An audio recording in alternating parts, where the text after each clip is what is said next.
থেকে আজকের গল্পটা একটু শুরু করতে চাই। নুসরাত, আমাকে একটু বলবেন, আমি খুব কৌতূহলী বিষয়টা জানতে, ডিবি অফিসে আপনারা যে নুডলস খাচ্ছিলেন সেই নুডলস খাওয়ার গল্পটা যদি একটু বলতেন। আরো প্রশ্ন আছে আমার এই বিষয়ে।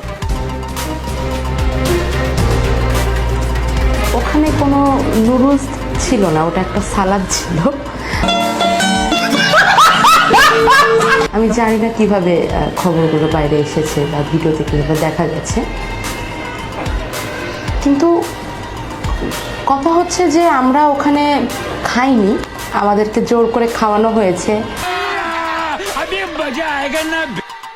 জোর করে খাওয়ার ছবি ভিডিও করা হয়েছে।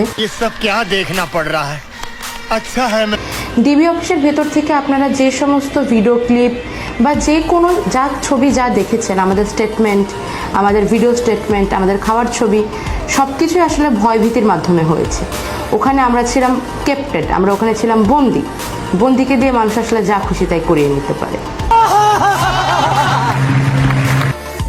ভয়ভীতি কিরকম দেখাতো, মানে কি বলতো আসলে যে না খেলে কি হবে?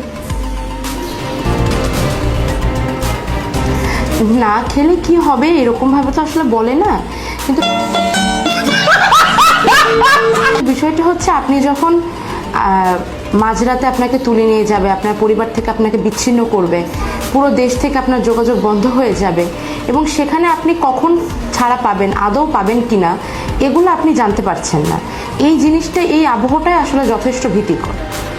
জি, আপনাকে তো দুদিন পর, আমি যদি ভুল না করে থাকি, দুদিন পর তুলে নিয়ে যাওয়া হলো। কি হয়েছিল, মানে ওই ঘটনাটা যদি বলতেন। আপনি কি জানতেন যে আপনি ডিবি অফিসে যাচ্ছেন? মানে আপনার